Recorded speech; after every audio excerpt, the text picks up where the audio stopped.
मैंने अपने उस दोस्त के साथ जो कर्ज में डूबा हुआ था 6 लाख रुपए लगाकर बिजनेस शुरू किया। लेकिन जैसे ही काम चल निकला उसने मुझे ही बाहर निकालने का फैसला कर लिया। मैं और मेरी पत्नी दुकान के सारे खर्चे उठा रहे थे और वो कभी ठीक से ध्यान भी नहीं देता था। फिर भी वो बोला, तुमने उस वक्त 6 लाख लगाए थे, अब मैं तुम्हें 6 लाख वापस दे रहा हूँ, हिसाब बराबर। इतना कहकर उसने कैश में 6 लाख रुपए मेरे सामने रख दिए। मैं उसे घूरता रह गया। समझ ही नहीं आया कि वो कहना क्या चाहता है। उसने पैसे मेरी तरफ सरकाते हुए कहा, ये वही 6 लाख हैं जो तुमने लगाए थे, अब मैं तुम्हें लौटा रहा हूँ।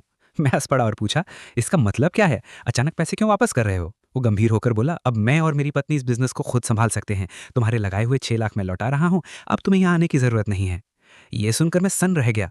मतलब वो मुझे ही बाहर निकालना चाहते थे। मैंने खुद की तरफ इशारा करके पूछा, मतलब तुम मुझे निकाल रहे हो? उसने बिना झिझक के हाँ कर दी और बोला, पिछले 1 साल से मैं और मेरी पत्नी ही ये काम चला रहे हैं। तुमने इसमें ध्यान ही नहीं दिया। अब इस बिजनेस से तुम्हारा क्या लेना देना? मैं गुस्से में बोला, क्या मतलब लेना देना नहीं है? मैंने इस छोटे से सेटअप में 6 लाख लगाए, 1 साल से ज्यादा मेहनत की, शून्य से शुरू करके 3 लाख से ज्यादा कमाया। और अब जब कमाई शुरू होने वाली है तो तुम कह रहे हो मेरा कोई हक नहीं? मैं और वो स्कूल के जमाने के दोस्त थे। स्कूल के बाद मैं पढ़ाई के लिए बाहर चला गया और वो सीधे काम करने लग गया। फिर भी हमारा संपर्क बना रहा। हर छुट्टी में हम साथ बैठकर खाते पीते थे। कॉलेज के दूसरे साल में उसने शादी कर ली।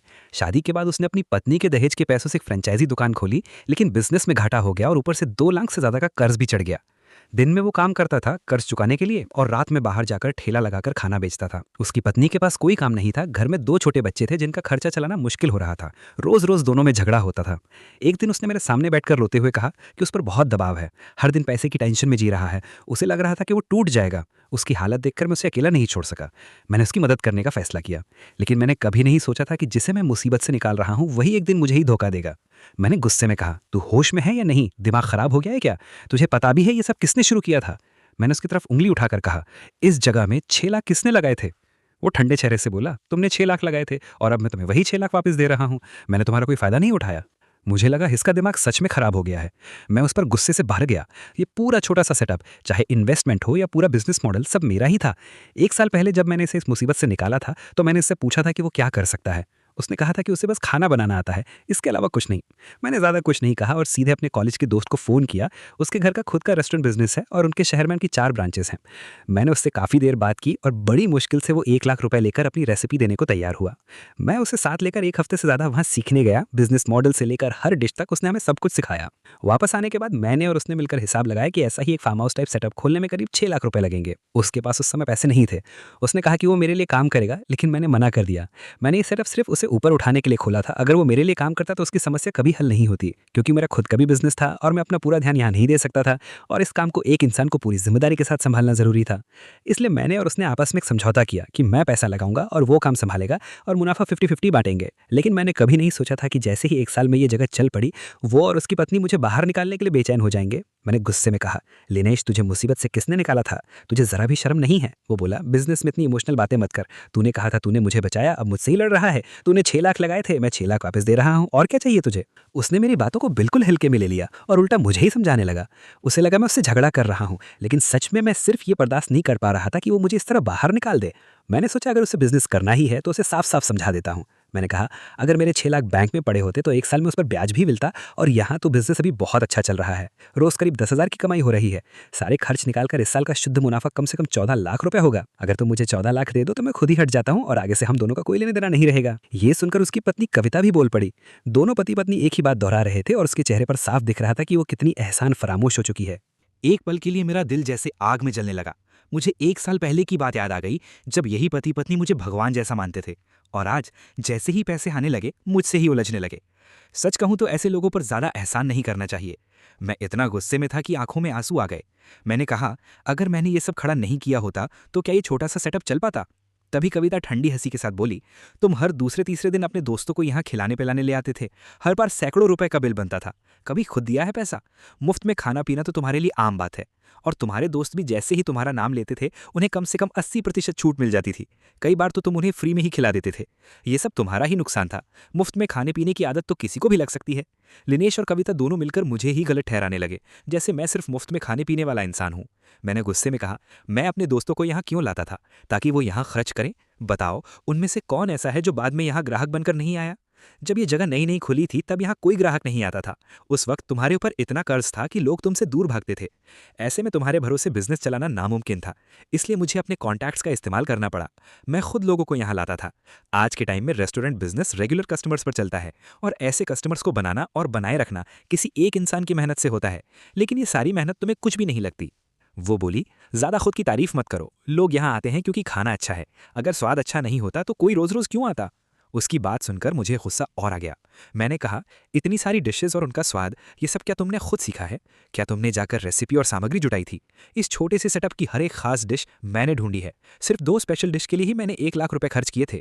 लोकल मार्केट के हिसाब से मेन्यू तैयार करने के लिए मैंने लगभग 1 लाख रुपए और खर्च किए। इन सारी खास डिशेस को सीखने के लिए मुझे कितनी मेहनत करनी पड़ी है, ये तुम्हें पता भी है। ये वो चीज़ें नहीं हैं जो मैंने अपने कॉलेज के दोस्त से सीखी थी, क्योंकि वो दूसरे राज्य का है और वहाँ कोई कॉम्पिटिशन नहीं था। लेकिन यहाँ लोकल डिशेस सीखना मतलब सीधे उनके काम पर असर डालना। इसलिए इन डिशेस को सीखने के लिए मुझे पैसे भी खर्च करने पड़े और लोगों के आगे हाथ जोड़कर उनसे सीखना पड़ा, वरना इनके मुंह को कोई भी डिश अच्छी नहीं लगती। मैंने जैसे ही ये कहा, कविता आग बबूला हो गई। उसने उंगली उठाकर मेरी तरफ इशारा करते हुए कहा, तुम ये कैसे कह सकते हो कि तुमने ही सारा मटेरियल ढूंढा? बीच में तुमने कितना कमीशन खाया है ये तुम्हें खुद पता है। मार्केट में मुर्गा 150-160 रुपए किलो मिलता है, और जो तुम लाते थे वो 500-600 रुपए किलो का होता था, 5 गुना महंगा। और मछली, मशरूम जो भी तुम लाते थे, सब बाकी लोगों से कई गुना महंगा होता था। उसकी बातें सुनकर मेरा मन ही नहीं रहा उनसे बहस करने का। मार्केट में असली देसी मुर्गा खरीदने के लिए लोग लाइन में लगते हैं। उस वक्त मैं और दिनेश कितनी मेहनत से ये सब लाते थे, ये वो खुद अच्छे से जानते थे, लेकिन अब उसी बात को मेरे खिलाफ इस्तेमाल कर रहे थे। साफ था कि वो लोग किसी भी तरह मुझे बाहर निकालना चाहते हैं। अब मैं चाहे जितना समझाऊं, कोई फायदा नहीं था। मैंने ठंडे स्वर में कहा, ठीक है, मैं हट जाता हूं। मेरे पास इतना टाइम नहीं है कि मैं तुम लोगों से बहस करता रहूं। अगर मैं लड़ाई पर उतर आया तो तुम दोनों टेक नहीं पाओगे, लेकिन उस प्रोसेस में सालों लग जाएंगे। केस वेस चलता रहेगा, क्योंकि लाइसेंस तुम्हारे नाम पर है।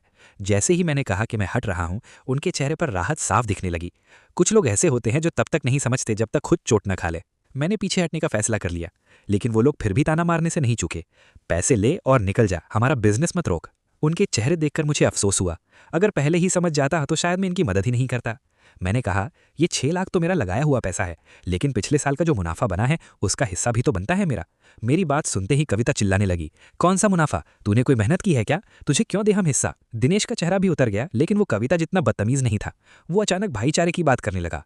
मैंने तुझे 6 लाख भाई समझ के दिए थे, अब वापस कर रहा हूँ। उसकी बात पूरी भी नहीं हुई थी कि मैंने उसे बीच में ही रोक दिया। कौन सा भाई? अगर तू मेरा भाई होता तो मैं तुझे पैसे देता ही क्यों? इस छोटे से सेटअप की हर चीज, सजावट, किचन का सामान, मटेरियल, सब मैंने लगाया है, और अब तू कह रहा है कि मेरा कोई हक नहीं। मेरी बात सुनकर दिनेश चुप हो गया और कविता भी कुछ नहीं बोल पाई। तुमने तो बताया ही नहीं, वरना मुझे पहले ही याद आ जाता। इस डेकोरेशन में आखिर कितना खर्च किया तुमने? मेरा कजन इंटीरियर का काम करता है, वो एक बार हमारे यहाँ खाने आया था। उसने कहा था कि ये पूरा काम ज्यादा से ज्यादा 2 लाख में हो सकता है, और तुम हमें बता रहे थे कि इसमें 3 लाख से भी ज्यादा लग गए। तुम तो हद से ज्यादा चालाक निकले। उसकी ये बात सुनकर मैं एक पल के लिए बिल्कुल चुप रह गया। ये पूरा फार्म हाउस 1200 स्क्वायर मीटर से भी ज्यादा में फैला हुआ था, और मैंने 3 लाख से ऊपर खर्च किया था। वो सिर्फ एक कोने का हिसाब लगाकर पूरी बात कर रही थे। मैंने गहरी सांस ली और कहा, अब मैं तुम दोनों से और बहस नहीं करना चाहता। फिर मैंने साफ शब्दों में कहा, हमारी 50-50 की डील के हिसाब से अब तक का मेरा हिस्सा 6,20,000 बनता है, और जो 60-80 हज़ार तुम पहले से उधार लिए बैठे हो, उसे मिलाकर कुल 6,80,000 मुझे अभी के अभी दे दो। तभी मैं यहाँ से जाऊंगा, नहीं तो ये पूरा सेटअप भी बंद करवा दूंगा। मैंने दिनेश की आंखों में सीधे देखते हुए ये बात कही। वो मेरे स्वभाव को अच्छे से जानता था। एक बार मैं ठान लेता हूँ तो पीछे नहीं हटता। कविता को मेरी बात मंजूर नहीं थी, लेकिन दिनेश इतना रिस्क लेने की हिम्मत नहीं कर पाया। वो उसे बाहर ले गया और दोनों आपस में बात करने लगे। आखिरकार उनके पास कोई और रास्ता नहीं बचा, और उन्होंने बाकी के पैसे भी मुझे ट्रांसफर कर दिए। वहां से निकलने के बाद मैंने ठान लिया था कि अब दिनेश को उसकी औकात दिखानी ही पड़ेगी। मैं सेटअप से बाहर जरूर हो गया था, लेकिन उन जैसे एहसान फरामोश लोगों को यूं ही छोड़ने का मन नहीं था। मैं चाहता था कि वो अपनी आंखों से देखे कि कैसे कोई इंसान ऊपर से सीधे नीचे गिरता है। लेकिन अफसोस, मैं कुछ करता उससे पहले ही दिनेश ने चाल चल दी। तभी मुझे फोन आया, जाओ भाई, आपने अचानक हमारा कॉन्ट्रैक्ट क्यों कैंसिल कर दिया? ये कॉल मेरे पुराने जान पहचान वाले सुरेश जी का था, जो देसी मुर्गे सप्लाई करते थे। वो हमारे स्कूल के एक सीनियर के रिश्तेदार थे, और दिनेश भी उन्हें जानता था। उन्होंने खास तौर पर एक फल के बाग में देसी मुर्गे पाले थे। उनका ग्रोथ साइकिल 5-6 महीने का होता था, इसलिए उनकी कीमत आम मुर्गों से 4-5 गुना ज्यादा होती थी। जो 150-200 रुपए किलो वाले आम मुर्गे होते हैं, वो 30-40 दिन में बड़े हो जाते हैं, और पकने के बाद उनका स्वाद बिल्कुल फीका होता है। मैंने शांत स्वर में कहा, सुरेश जी, मैंने वो सेटअप छोड़ दिया है, इसलिए अब मैं वहां से जुड़ा नहीं हूं। उन्होंने हैरानी से पूछा, अरे वो तो बहुत अच्छा चल रहा था, फिर क्यों छोड़ दिया? मैंने बात घुमाते हुए कहा, बस थोड़ा समय नहीं मिल पा रहा था। मैं ये नहीं बताना चाहता था कि मुझे बाहर निकाल दिया गया है, क्योंकि हमारा बिजनेस सर्कल छोटा है और ये बात जल्दी फैल जाती, जिससे मेरी इज्जत भी खराब होती। तभी उन्होंने साफ शब्दों में कहा, ठीक है, अगर आप नहीं हैं तो मैं भी अब उस सेटअप में सप्लाई नहीं करूंगा। बाद में ये मत कहना कि मैंने दोस्ती नहीं निभाई।